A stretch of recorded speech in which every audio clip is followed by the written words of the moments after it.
প্রথমে চোখ জোগাড় কর। হযরতে ওয়াইস করণীর চোখ জোগাড় কর। জীবনে কোনোদিন নবীর সামনে যান নাই, কিন্তু হাজার হাজার বার নবীকে দেখেছেন। হযরতে বেলাল হাবশির চোখ জোগাড় কর। হযরতে সিদ্দিক আকবরের চোখ জোগাড় কর। সিদ্দিক আকবর গাড়ে সোরের ভিতরে আমার নবীকে যখন একা পেলেন এমন ভাবে তাকিয়েছিলেন, এমন ভাবে তাকিয়েছিলেন, এমন ভাবে তাকিয়েছিলেন অপলক দৃষ্টিতে, বলে আজকে একা পাইছি। সুবহানাল্লাহ। কিতাবে আসতেছে দুজনের চেহারা এক হয়ে গেছে, প্রেমিক আর প্রেমস্পদের চেহারা। চোখ জোগাড় কর।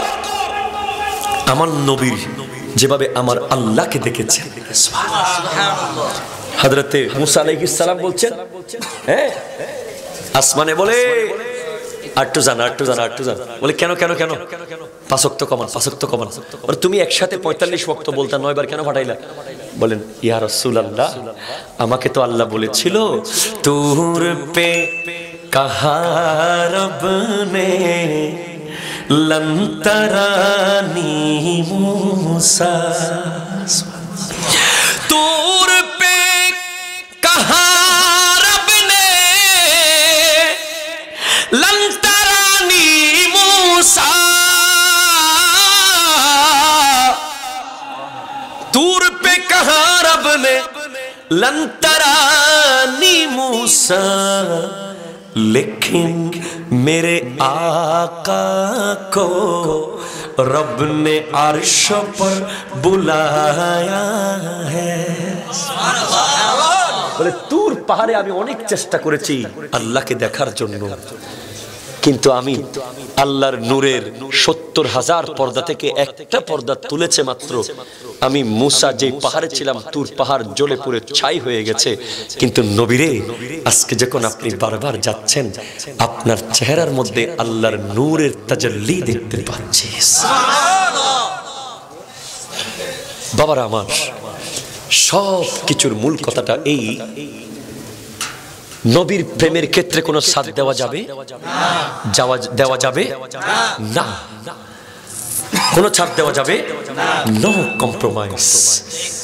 সত্যিকারের নবীর প্রেমিক যে হবে, সে কখনো হারাম খেতে পারবে না, সুদ খেতে পারবে, ঘুষ খেতে পারবে, মিথ্যা বলতে পারবে, গীবত করতে পারবে, মাদক দ্রব্য পারবে না, স্ত্রীর সাথে জুলুম, মা বাবার সাথে অন্যায়, নামাজ তরক পারবে না। কেন? ওই যে বলেছিলাম শুরুতে, বাস ওয়াজ শেষ। সমস্ত কায়নাতের সব উম্মত প্রতি মুহূর্তে কি করতেছেন? আমার নবী দেখতেছে। ঠিক কিনা? কথা বলেন, কথা বলেন। ইন্না আরসালনাকা শাহিদাম ওয়া মুবাশশিরা। প্রত্যেকের খবর নবীর কাছে আছে। আমার নবীর একটা হাদিস অনেক লম্বা, আমি শুধু এটা পড়েই শেষ। রাহমাতাল লিল আলামিন। তিনি শুধু পৃথিবীর জমিনে রহমত ছিলেন না, তিনি রওজার ভিতরে রহমত। বলে কেমনে? আমার নবী বলতে লাগলেন, হায়াতি খায়রুল লাকুম তুহাদ্দিসুনা নুহাদ্দিসু লাকুম। তোমরা, আমার হায়াত তোমাদের জন্য উত্তম, আমার বয়ান তোমাদেরকে আমি করেছি, তোমাদেরকে আরো করা হবে। ওয়া মামাতি খায়রুল লাকুম, আমি দুনিয়া থেকে যাওয়াও উত্তম। বলে কেমনে?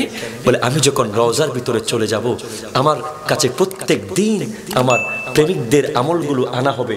তন্তরের প্রেমিকরা এই 24 তারিখ রোববার সোমবার রাতে, আমার নবীর আগমনের রাত। আর সুবহানাল্লাহ জোরে বলেন বাবার আমার। কি মনে করেছেন বাবা, এটা মাহফিলটা কি এমনি এমনি হচ্ছে? আজকে আবার কত গুরুত্বপূর্ণ প্রোগ্রাম ছিল, যেটা আনবিলিভেবল প্রোগ্রাম, যেটা ক্যান্সেল করা অসম্ভব, কিন্তু আল্লাহর পক্ষ থেকে হয়ে গেছে। এটা হচ্ছে যে আপনাদের নিয়তের ব্যাপার। আজকে রাত হচ্ছে মিলাদের রাত। আমি এতক্ষণ ধরে নবীর শান বলার একটাই অন্যতম উদ্দেশ্য, আজকে সোমবার রাত। এই রাত যেটা 12 রবিউল আউয়ালের রাত, সেই রাতটা সবে কদরের চেয়ে আরো উত্তম। জোরে বলেন সুবহানাল্লাহ। কি মনে করেছেন আজকে? আজকে রাতে যে আপনারা যা করছেন সব আমার নবীর কাছে নিয়ে যাওয়া হচ্ছে। এই যে প্যান্ডেল করেছেন আমার নবীর কাছে যাচ্ছে, এই যে মিলাদ কিয়াম হবে নবীর কাছে যাচ্ছে, এই যে শীতের রাতে এতক্ষণ বসে আছেন নবীর কাছে যাচ্ছে। আমার নবী বলতে লাগলেন, ওমা রাআইতু মিন খায়রিন হামিদুল্লাহ, আমি যখন দেখব তন্তর থেকে আমার কোন প্রেমিকের ভালো আমল এসেছে, আমি তখন আল্লাহর প্রশংসা করব, আমি তার জন্য দোয়া করব। ফামা রাআইতু মিন শাররিন ফাস্তাগফারতুল্লাহ আলাইহি, আমি যখন দেখব আমার কোন গুনাহগার উম্মতের কোন গুনাহ আমার সামনে আনা হয়েছে, আমি রওজার ভিতরে আল্লাহর কাছে তার জন্য ক্ষমা চাইতে থাকব। এই যে কবরবাসীদের কথা হাদিসে আছে, কবরবাসীরা যখন দেখে তাদের সন্তানেরা মাহফিল করছে, মিলাদ করছে, মানুষকে খাওয়াচ্ছে, তাদের রূহগুলো রুহানি ভাবে চলে আসে, রূহগুলো ঘুরতে থাকে, এখানে বিচরণ করছে আপনাদের দাদার রূহ, নানার রূহ, এই এলাকার সমস্ত মুরব্বীদের রূহ। তারা আজকে খুশি হয়ে গেছে, তারা আজকে বলছে, ও আমার নাতি, ও আমার সন্তান, তোরা আজকে আমাদের কবরবাসীদের জন্য তোরা আজকে যে দোয়ার প্রোগ্রাম করলি, কাল তোরা যখন মারা যাবি আমরা দোয়া করতেছি, তোদের সন্তানরা তোদের জন্য দোয়ার প্রোগ্রাম আয়োজন করবে। সেজন্য খবরদার এলাকায় নাচ গান, রং তামাশা, ব্যভিচার, শরাব, মদ, জুয়া এগুলো করবেন না। কবরবাসীরা লানত দিতে থাকে, লানত দিতে থাকে, সংসারে বরকত হবে না, ক্ষতি হবে, কারণ কবরবাসীদের ক্ষমতা